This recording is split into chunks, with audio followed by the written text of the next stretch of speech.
Has community always been important to you? It's always fun being on this side because I can do what I want. I don't think you can do what you want. I think all the best things are starting from frustration. So what's the pain point? So for us, it was that we just didn't have a community. There's a difference between silly fun and productive fun. And these people who say like, oh, if you love what you do, you never work a day in your life. It's a lie. That's a lie. Don't believe them, right? Everything is work. Hi, I saw you on Hinge. Sorry to hear about your dad. Are you single? I was like, really? Like, well, you mentioned Bhangra there as well, and I said it correctly. So I always try to, even with what I'm doing in the Bay HQ, to me it's paying it forward, is that, yes, I lost my dad, but my dad believed in me, gave me that push to go and do what I wanted to do. If you want to go fast, go alone. But if you want to go far, go together. Who founded cancer research? Nobody knows. That's my ambition for the Bay HQ, is that it's helping so many people and it's so broad that nobody even remembers that I was the one in the early days. They have really struggled in their founder journey and how people didn't understand them, how their family didn't back them, their friends didn't back them. And I was like, well, now you're in a room full of 100 people who understand exactly what you're going through. I'm doing a lot of stuff which is quite cool on paper, but am I actually helping anybody? And this is something where I can really help people. If this was to all fail tomorrow, I've made a difference or made an impact more than I ever imagined I would. Welcome back to The Mindset. I'm Dr. Veena, and today I'm joined by an enigmatic co-founder of the British Asian Entrepreneurs Handbook, HQ and Handbook, better known as the Bay HQ, that all of you may have known. He's an angel investor, a mentor, and what people may not know is an avid Bhangra dancer. It's my absolute pleasure to welcome Amardeep Parmar. Thank you for having me. Welcome. How are you today? Yeah, good. It's been lovely to get here. Yeah, I think we've talked about this for a while. So actually getting you to sit across and interviewing someone who interviews everyone else is an absolute honor. So thank you. It's always fun being on this side because I can do what I want. I don't think you can do what you want. So before anything, Amar, tell us, what inspired you to create this platform? For the Bay HQ, it was actually frustration from, I think all the best things are starting from frustration. So what's the pain point? So for us, it was that we just didn't have a community. So I was doing a lot of stuff in America. I was talking to people from Silicon Valley all the time, but I live here. So I was having all these calls 8 hours behind in my evenings. And for me, it was frustrating. I didn't feel like anybody was really helping each other in our community. So I met my co-founder and we did the British thing, right? We just bitched about it. Like, oh, why isn't everybody else doing it? Like, what's going on? Right. Kept meeting up a few times, kept complaining. But then we're like, why don't we do something about this? And I've got the media background and that entrepreneur background, where he had a investment background. So together we could kind of cover both bases. So it was driven out of that. And also out of the need of where I'm doing a lot of stuff which is quite cool on paper, but am I actually helping anybody? And this is something where I can really help people and hopefully continue to. So how did it physically, literally begin? Was it a podcast? Was it an online platform? So we spent the first things first was like a lot of research. So when people see things launch, it was actually 4 or 5 months of research before that of us talking to people. Is something that people actually need? What's the things that are most important to people? So it was different for me because I'd already launched things in the past. So it was my first time gig. It was like, okay, I've got experience in this. I can look at the problem. So do other people think it's needed? Because we might think, oh, this is a really big problem. And then we talk to other people and like, actually just go to that and it's solved. But everybody we were talking to kept firing us up like, no, we really want this. And what we found there is a big thing that people wanted was the events in particular. And the podcast side of things was the easy way to launch because I'd already done over 100 podcasts by that stage anyway. So it's a very easy sell for me to get people on the podcast. I'm like, hi, do you want to come on the podcast? I've interviewed over 100 people, including the founders of Netflix and Twitter. So it doesn't matter how big your ego is. I've got that unfair advantage where I can get some pretty big guests onto the podcast because of that. So it was actually a bit of conversation between us two about, and I think anybody should do this. We're doing something with a co-founder. What are our roles? What do I do? What do you do? Let's get an actual company set up. So you go to a company's house and you set up, it takes 5 minutes. But if you do that kind of stuff, you get the legal protection, which is really important. And then when we launched, podcast was the initial thing, but it kept building on top of that as well. You mentioned co-founder. Tell us about your co-founder. Sure. So you mentioned Bhangra there as well, and I said it correctly. So I used to dance, well, I've been dancing for like 10 years now, 15 years. And somebody I used to dance with about 10 years ago. Her name's Ranveer, so we're in the same team. We kept in touch after that. And once I was doing my stuff online, she asked me to give a talk at EY. So I gave a talk at EY about how to build a personal brand online. And on that, I mentioned about I have a podcast. So that was the original podcast, Entrepreneur's Handbook. And I mentioned how to come on that podcast, you need a valuation of over 100 million. And I don't know many people like that in London. So I was like, to the audience, like, if you know anybody, let me know. Right. And Ranvir's husband fiance at the time, is Gurveer, so my co-founder. And he worked in investment. Okay. So what he was able to do is then get me podcast guests. But it was quite funny because people in the investment world, it's quite a closed world. So when she was like to him, like, I know some guy's got a podcast. He was like, yeah, cool, yeah.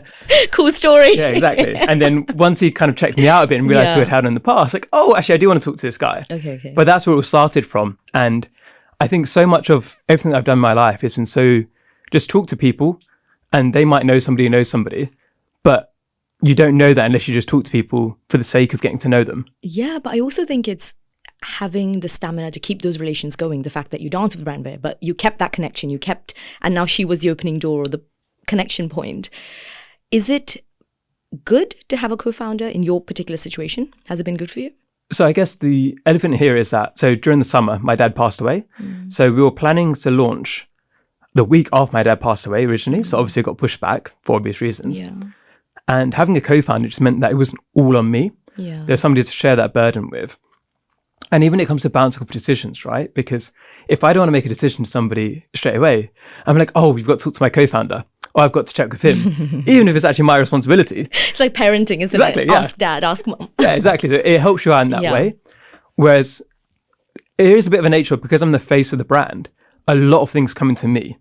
And having somebody else who's got that responsibility, who understands the mission, who's now full-time as well, makes such a huge difference. Yeah.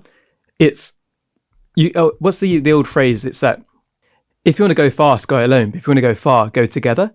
So I've got my co-founder Gurveer. We've got other people working for us as well. Yeah. But in say 5 to 10 years, I don't want anybody to even remember that I created this, because it should have got to a stage where so many people involved, so many people making a difference. I always come back to say cancer research, right? Who founded cancer research? Nobody knows. That's my ambition for the Bay HQ, is that it's helping so many people and it's so broad that nobody even remembers that I was the one in the early days. You know, I was on your website and it said one of the goals was to inspire, connect and scale. And you're doing this for the community, the South Asian community, say within England, within the UK. Has community always been important to you? I think so. And I think it comes from maybe when you were a kid as well. So you always go around like your family's house at the weekends. And I felt like as we got older, to me at least, that stopped where You that wasn't wanted to happening all the keep time, going right? to families' houses? Well, then you have that environment, that community, that people you see every week, right? Yeah. And we have this now where everybody's so busy. You want to catch up with your friends, like, I'm free 2 months from now. And it's really frustrating, I think, because then it's harder to get that same closeness that I might have had, where, especially when I was growing up, I did karate and I had the karate crew. I did football, you had the football crew, and you did cricket. So you had all these different groups.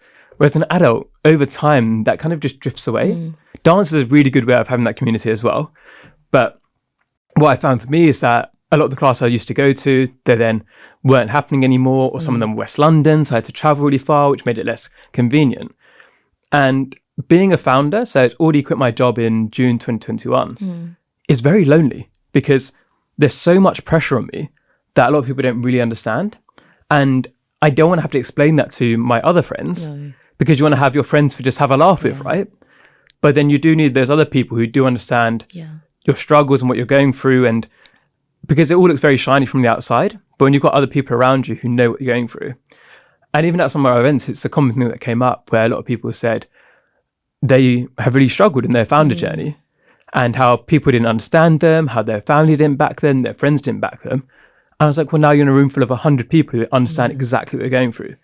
And that's a real key part of it, is that a lot of people think that their troubles are just theirs, when it's actually so many other people who've had similar experiences that can relate to you and hopefully help you. Yeah, it's interesting, isn't it? We don't really appreciate the degree to which commonality connects you. And it really does. It really does. It could be one simple thing as, even from what we've talked about, our losses, losing a parent or being a single parent, like raising a child, and they find their little communities because only they understand exactly what they're going through. I'm really sorry for your loss. And because you said, it started after that, how old is the BHQ? I should know this. It's October 16th, 2022. It's my birthday. Just over a year. Oh, yeah. So it's 1 year and 1 month, I guess, now. Yeah. So a lot has happened in this year. And that's what I say. So this time, when we started it, yeah, and you won venture scale. So by venture scale, what I mean by that is somebody who's looking to get millions in revenue a year fast. I knew one person like that. Now I know hundreds, if not thousands. So I've gone from basically being a nobody in this kind of space to now not being the good idea is I know quite a lot of people now and maybe connect a lot of people, right? Scene, yeah. And how does that happen? Just through genuine connection and being able to talk to people and treat them like they're humans. What were you treating them like before? What I mean is like a lot of people don't. Really? So many people who, it's very transactional. It's very... Oh, okay, I see what you mean. What I've been able to do is build those better relationships that other people haven't been doing. Because if you look at what I've done in the last year, why am I the one who's been able to do it? There's so many people better qualified. There's so many people who've built massive businesses, but they haven't done it. And it's because I've given people that chance to tell their story and also help people without expecting anything in return. And I think another case of what's been quite funny, and I think this is a secret of what's helped in some ways, is that I really don't care about people's awards and lists they're on, all that kind of stuff. And in this space, there's so much that's status driven about, this person's this or fourth, second, or third. It's like none of that matters. And when you can cut through some of that noise, you really get through to the actual person. Yeah. And I think that's how I build better relationships, because I just don't care about their fluff around it. Like, this on there, whatever. Who cares? Yeah. So in this year of interviewing, hosting events, being on panels, mentoring people, I know you do these early morning mentoring sessions. What has been one key takeaway as someone who's led the journey? Oh, so many takeaways. I think one really important one is just that a lot of people actually do want to help more than you think they do. So there's a lot of, I think, people who think the world is against them, right? And even a lot of organizations like mine, they take that siege mentality, right? You won't hear me, I would say, we can relate to each other better. But there's a lot of people have to create an enemy, right? We're against this or this or this. Yeah. And it's it doesn't need to be so angry. Yeah. Everything is so angry all the time. If you look at everything we do, it's wholesome. It's we're supporting people, we're lifting people up. And you don't need to pull somebody else down to do that. And that's a key reason, again, why we've been able to scale, because people want to be a part of that. Whereas other organizations, you join and it's I don't know how I feel about some of the stuff they're saying. And I felt that queasiness myself, I can see you're trying to help people, but you don't need to be mean to those other people to do that, right? Yeah. And that's been really heartwarming, right? To see how many people have been willing to get behind us and our mission. And often what it is just making things simpler for people, right? Is that we all want to help, but how do you make it easy for people to do that? And that's what we're trying to solve. So, for example, we're going to do school talks and university talks next year. A lot of people want to do that, but all of the admin around that, you have to go to universities, you have to talk to the people. If we can do that admin for them and give them that platform to then share their journey to the next generation. That'd be so inspiring. Exactly. So that's what a lot of people will want to do, that and get involved. Yeah. We just need to do the grunt work to enable them to do that. Having done so many different cool things, how do you personally deal with professional setbacks? I think one of the things I'm good at is I've got constant delusions, right? Is everything is going to go and be amazing straight away. But if it fails, I just take it in my stride. Yeah. And there's only a very few times where I say professional setbacks have actually really knocked me. And often what it is, I get overexcited by things that aren't fully confirmed yet. And then I start telling people it's going to happen. And then it doesn't happen. And it's yeah. So there's actually a case of this, which is, I think it's been, I've done this my entire life. It's a bad trait of mine. Do you know the show Come Dine With Me? So I was meant to dance on that show. Well, we did dance on that show. And then I told everybody that we're going to be on the show. And then we got cut in the final edit. Okay. So at work, I was sitting there with 20 people around my desk. And then it went to the final credits. It's coming. It's coming. I was like, So I haven't learnt my lesson still. But I think that's one of the big things is you need that delusional optimism to keep going. And then when things don't go the way you want them to, I just carry on going again. I think that's a real key aspect of being a founder or an entrepreneur is that you need both. You need to be both stupidly optimistic, but when things don't go right, you kind of forget about that, learn your lesson and carry on going again. Brush it off. Just brush it off, yeah. And I always say, I'm very much on bonus. I never expected to get to where I am today. So if this was to all fail tomorrow, I'd made a difference, or made an impact more than I ever imagined I would. So obviously I want to continue making more, but knowing that I've already done more than I hoped for keeps me going. Oh, that's so inspiring, Amar. And I pray that it continues. It's not going to stop next year. But going back to that episode, how could you have known? You know, because I do some TV stuff, and you're right at the end, there might be like, there's a breaking story, we don't need you anymore. And you're just like, you moved everything around, and this is the joys of television, and we have no power. Literally no power. I know one of the very exciting and stressful things you did recently was host a TEDx. Tell us about that. Yeah, so I'm trying to think about how I word this. It was very traumatic. So what happened essentially is so this is the first summer that was the 1 year anniversary of my dad, right? So emotionally, I was a bit of a mess this summer while still running business and still doing all of the public thing, still recording podcasts, still being in the public eye, which in hindsight wasn't the brightest idea, but it's what I did. So then in the end of September, I did big events, so HPC, conferences, all that kind of stuff. And then I had this TEDx conference that I thought, oh yeah, I'll organise that because it'll be easy. It won't be any work. I know what to do. So naively of me, of course. And obviously people who don't know, so TEDx is independently organised events from TED. So if you ever hear anybody say they did a TED talk, they probably mean TEDx, and they are different things. So do be careful of that, because I always see people say I did TED talk. TED is like incredibly impressive, right? There's like in Silicon Valley. TEDx, there's 205,000 people who've done TEDx. So still very cool, but it's a different kind of level. So the process is you just apply online. Like people listening right now, you can apply online, you go to the TEDx website, you fill in a form, you get the license, and then you have to organise the event.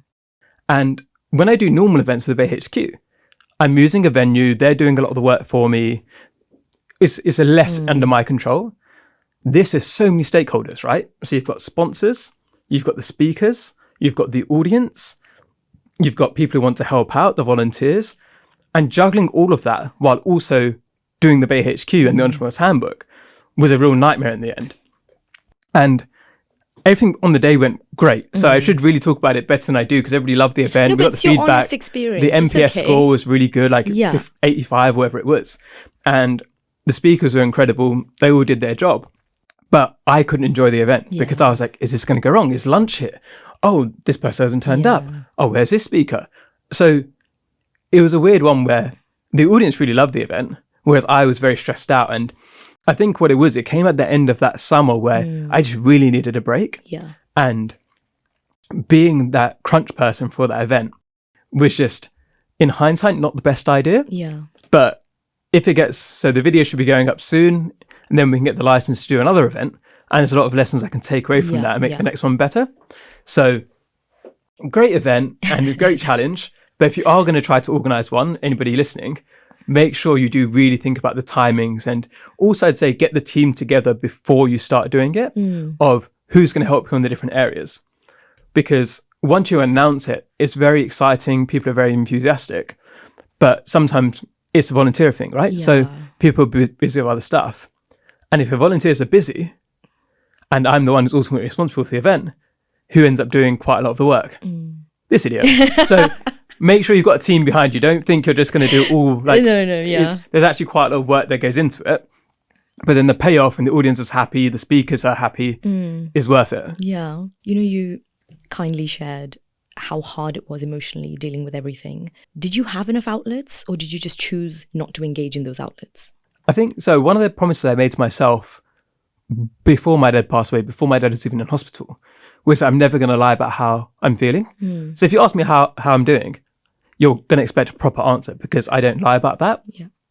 And in hindsight, it was like I did it before my dad, but then it meant that I tried to keep up afterwards, because I know one of the biggest risks for anybody, especially for guys, right? Especially for men, is that they'll bottle it up, their mental health will deteriorate, they'll try to act strong all the time. And you see the rates of what's happened to so many people who, whether it's through suicide, whether it's through depression, whether it's through alcohol abuse, whatever it is. And I was very aware of not letting myself go down that route. But then at the same time, it's very exhausting telling people all the time about all the pain and suffering you're going through and all the grief and how you're dealing with that. I thought it was really important because I think there's so many people who've reached out to me who've been through the same thing, who could understand those emotions but couldn't express them. So they had me to talk to, and I would never have known this. People I'd known for years, I never knew that they had grief, right? So I don't regret that, but at the same time, it became really exhausting telling the story over and over and over again. And I think there was a diminishing return where it was no longer helping me anymore. No. And you're reliving it over and over, right? Because it takes you right back to that moment, And in summer, what is allowed to happen to some extent, because so my dad's birthday is the same weekend as Father's Day, then you had Father's Day, then you had the day that he went into hospital, then you had the anniversary day. So that entire period of summer, what I tried to do at the early stages is just have so many events on that I was never alone enough to think about it. But it didn't really work. No. And what I had to then do towards the end of summer is just allow myself to just beat the crap on myself, which it sounds bad, but it's actually really important that I just allow myself to really think about everything and not try to repress it, because that's what I was doing, right? So yes, it felt terrible to just sit there by myself with my own thoughts and let everything come through about, do I feel guilty about that? Why do I feel guilty about that? Keep pulling on those strings. But what it's meant now is that at this point, I process a lot more than I had. So while I went into a very busy work period, which didn't really allow me to relax, once I had that week off and was able to reflect, I now feel way better than I did. I feel calmer, more mellower. But if I hadn't given myself that painful summer, I would still be on edge and people and hold anxious. it on for years and years, Amar. And you're right. The numbers you were talking about, it's men in their 30s and 40s. It is because they don't go to get diagnosed. But unfortunately, when they do come to any portal where they get help, it's when they've attempted either to self-harm or committed suicide. And it's heartbreaking. And, the studies show that it is men in their 30s and 40s, very high achieving, very successful men, exactly what you said, the ones who have the pressures of trying to keep this facade of we are fine and everything's okay, but it really isn't. Yeah. And I always think it's important as well that what I try to do is, I say it, so everything I've done in my life, so I've been like black belt karate, I've done dance at high level, I've got always different touch points to say I'm strong, right? A lot of people don't really have that. So by me constantly coming out and say I'm struggling with grief right now, I'm hoping that it gives other people the platform to say, well, if he's struggling with grief, then it's okay for me to struggle with grief too. And I think that's really important. And people worry about, oh, but will people think you're weak? And I was like, well, come at me if you think I'm weak, right? You're not going to win. And that's come from that background of everything I've done in my past, like all these different evidence points. And one of the things I'm trying to work out, how can I help other people, is if they don't have those evidence points, how can you help them feel like they're strong and feel like they can be open? Because I don't care if anybody thinks I'm weak, because I've got that security in myself that I can deal with it. And yeah, it's going to be hard, but I know that I can deal with it. And that's like right in my very core. Like I've got that belief. Thing, yeah. And that's why I can try to push onto other people, try to help them out in that way.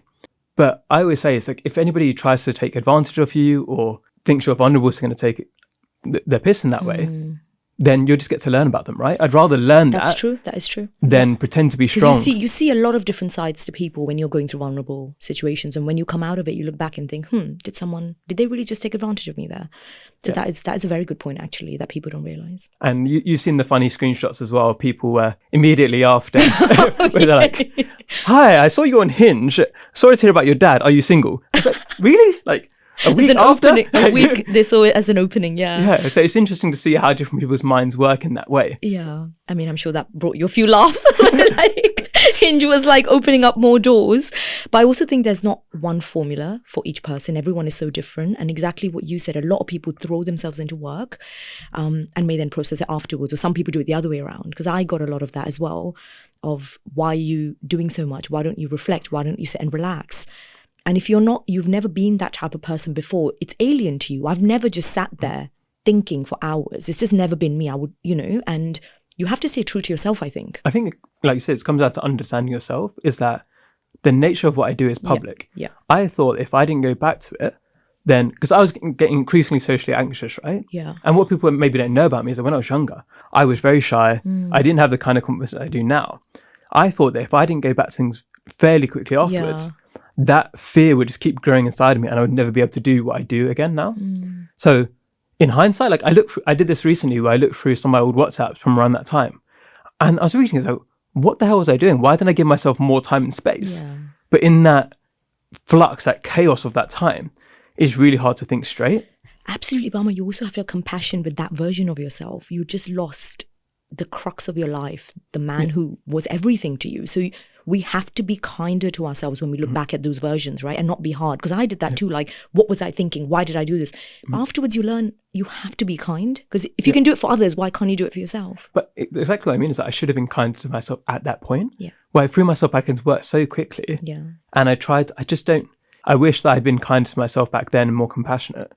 And even now, I'm probably going to look back. I always think, if you don't look back at yourself in a year's time and think that the current version is an idiot, you haven't grown enough, right? You should be constantly growing and learning better about yourself. Absolutely. And like you said, don't be harsh on that version, but it's looking at like, I'm a lot stronger now. I know myself a lot better now. Yeah. And you should constantly be going through that throughout your entire life. Yeah. You know, having gone through that entire journey, and I know it's only been a year and we're going to keep changing as time goes on, what would you say to someone who finds it very difficult to unwind and switch off? What would you say to them? Where should they start? So until about a month ago, I was terrible at this, right? So what I eventually did is take a week off, completely disconnect. And it's hard because for me doing that has business consequences, right?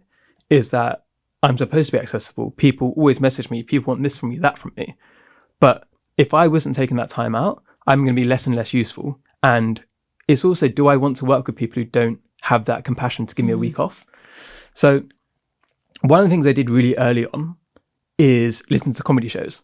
And I think it's that laughter bit is really important because that's one of the things I found that took a really long time to come back. Even now, I say it's hard to make me properly laugh. There's a seriousness about me which wasn't there before. And I miss that more carefree version of myself.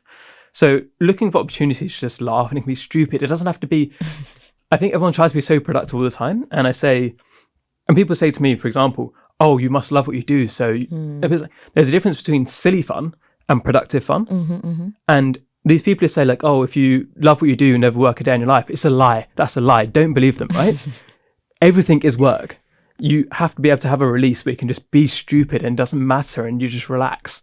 And that's why I didn't give myself. And obviously do it in a safe environment. When I say go and do stupid stuff, I mean like don't jump off buildings and stuff, right? But be able to just like laugh with your mates. So just do stupid like.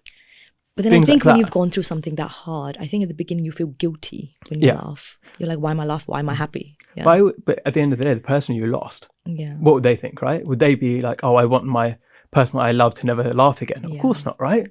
Yeah. And it also comes in waves, as you know, where you can laugh one moment and then something else triggers you another moment, right? In a pool on the ground.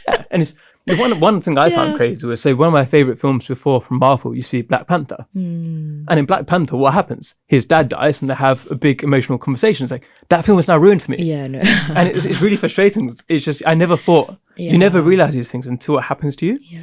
And one thing I think my eyes got open to is how many people must feel this about all the stuff they've watched. Yeah. Well, I've never even noticed it before, right? So, because I never had that kind of a deep level of grief before, to now understand that and see, because obviously I say as well, I'm very lucky in some ways. I had my dad for 30 years. Had to remember how old I was there. So I had my dad for 30 years. A lot of people didn't have that. Or a lot of people got their parents now but don't have a loving relationship. So I always try to, even with what I'm doing in the Bay HQ, to me it's paying it forward, is that, yes, I lost my dad, but my dad believed in me, gave me that push to go and do what I wanted to do. So I can now be that person for other people who maybe weren't as lucky as me. And that's how I try and frame it, and that's what keeps me sane in some way, I guess. And that's beautiful. And he sounds like an incredible human being. And needless to say, I say this to you all the time, you'll be so proud. So thank you for sharing that. I think that was very honest and vulnerable. And I really hope people can kind of connect with you on that. And I also respect the honesty of having to talk about it over and over and over is exhausting as well. Because even I went through a phase where people would be like, oh, no, I don't want to talk about my life. Let's just talk about what you're going through. And it's like, no, we just want normalcy. Do you know what I want? I want people to talk about their lives to me, because I want to be able to hear about something normal people's lives. Yeah, just something else. No, absolutely. No, thank you so much. So from what it sounds like, it's been a journey that you started off with this mad optimism that's had all these ups and downs, and you've done these amazing creative things and connected so many people in that community. And I just can't wait to see going for it to go from win to win, strength to strength. So thank you, Amar. Now we're going to ease into our fun part. Okay, you can relax. This is the rapid fire. It's all been fun. I mean, this is the funner part. Okay, so quick answers, first things that come to mind. Okay. Are you ready? Your favorite interview till date? I did this recently, Zainab Salbi.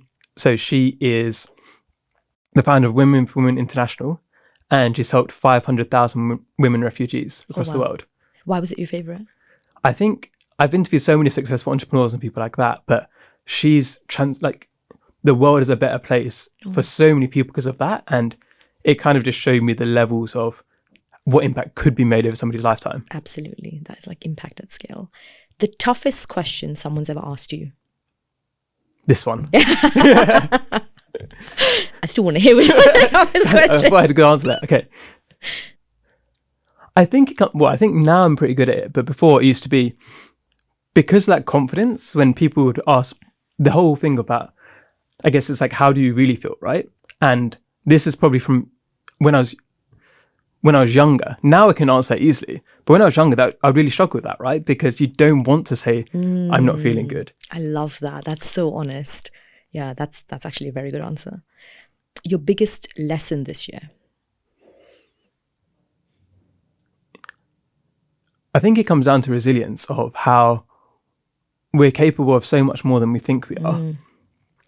And also it's that you can fail and things will be okay. So go for it. If you fail, go again. Yeah, you learn, Change, you redirect. pivot. Yeah, love that.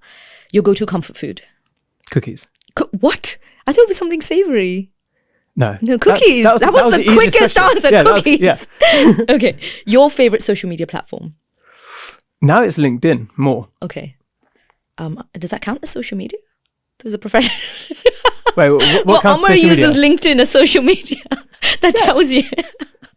That's my biggest growth area. This is for all the ladies who are trying to reach him through different platforms. Who is Amar's bae? Wait, what? You run the Bay HQ. So when you think of like your Bay, I feel like right now it's building the Bay HQ. No, I'm just trying to think, how do I not shoot myself in the foot with the ladies here? Okay, I think. I'll just give a shout out to, okay. It's been edited, right? Well, so at the moment, so I guess I've got to give a shout out to my co-founder, Gervir. So everything we've been in the last year, people don't see it because I'm the face, I'm on the podcast, but a lot of it behind the scenes has helped massively with. So he'll be the bae at the moment. Gervir's your There's space for another bae. Just in case anyone's watching. Advice to anyone wanting to start out with creating something like you have? Just do it. Like I think so many people overthink everything, and it's just, if you fail at the beginning, nobody's going to know. Like, even if they do. Even if they do, I forget. Like, I don't remember what I did last week. I'm not going to remember your failure from 2 months ago. And I think that's one of the biggest things I always tell people is just start small, break it down. It's an idea that I had from a guy called Tiago, who's been on the other podcast, is think about the minimum viable fear, right? What's the smallest fear you have about what you want to do? How do you break it? So you're scared to publish something online. Do it under a pseudonym. You're scared to write an article. Write a LinkedIn post. Make it everything smaller. You're scared of doing a podcast. Just record an episode with your mate and see if you enjoy it. Listen back to it. Stop. Everyone tries to go really big at the beginning. Start small. Overcome each fear as you go. And then you'll be on steps to whatever you want to do. That's great advice. It's incremental wins, right? The small wins then compound into making a bigger impact. Absolutely. For those of you who don't know, Amar is an incredible writer. I've read some of your articles and pieces, and I really think you have the gift of the pen. power of the pen. Really, really, really powerful. Thank you. That was okay. That wasn't too bad. Now we're going to get you to pick one of these pearls up, and you're going to give us a pearl of wisdom on the topic that you pick. Do I need to close my eyes? No, I don't know why you're closing your eyes. Thinks it's a children's game. Failure. That's a good one. Okay. Do you want it back? Yeah. I feel like I just said it with the... okay. So, simplest idea is if you fail, it doesn't make you a failure. And every single person who's done anything has failed so many times. The people who built these billion-dollar companies, I've interviewed them, right? They've all got stuff that they regret. These people who created these organizations that are household names, Netflix, Twitter, they got rejected at the beginning because nobody thought their idea meant anything.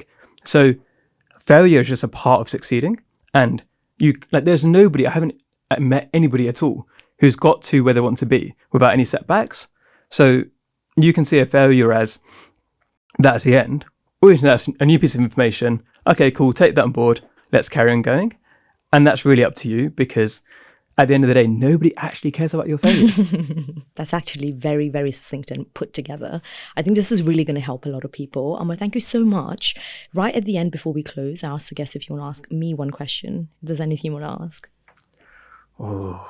Just one question. Anyone who does this is like one question. Evil question, let's think. I think will be interesting for the audience is, what keeps you still going today? Like, what's the bit that you do all these different things? And I guess it's similar to me, of where it's quite hard for people to understand what exactly is the driver now. What is the point for you? Why do you do what you do? What is the point? What's the point of my life? Yeah, but is it because so many people are driven by status, or some people are driven by ego, or some people are driven by they want to do this or do that. What is it for you? Like, what's that thing that keeps you going? Oh, wow. So, as in, you know me personally as well, I'm quite driven by faith. And I think we're all here for a bigger purpose and to make a bigger impact in this world, in whatever capacity that is. I think for me, I've had to actually think about this a lot recently. Like, why am I killing myself and doing all these 100 things? I think it has to be a dichotomy of fulfillment and purpose. Because I think if something doesn't fulfill you to some degree, even if that is making a small impact in someone's life, or like you said, stumbling, but learning, and then using that learning for something positive, that over time has really, really fueled me. And seeing the impact of something you've done for someone and how it's changed them. Because you meet people years later and they remember, Amar, you know, they will tell you, oh, you did this 5 years ago and that went here and there. The other day, we were at Trevor Noah. Me and my friend, we were in the queue. Someone tapped me on my shoulder and was like, you know, Dr. Veena. I was like, hi. And he said to me, at his wedding, they got all the guests to donate £2 each to Sada, the charity that I run. And he was like, we've written to you. And I remember vaguely, and I was like, where did you write to me? And he was like, oh, in your DMs. And I was like, no, never contact me. Never contact me on DMs. I cannot go through them. But even the fact that someone who I've never met before felt that pain point, they've not lost a parent, they've not lost anyone, but they wanted to support and be part of this bigger cause. And on their wedding day, that's huge. And I was just so grateful. And now that couple is going to be the leading face for Sada functions in Nottingham. Do you know what I mean? So things like that, when you're doing something and you realize it's much bigger than you, it's not, like you said, it's not about you, it's about the bigger impact and scale it can have.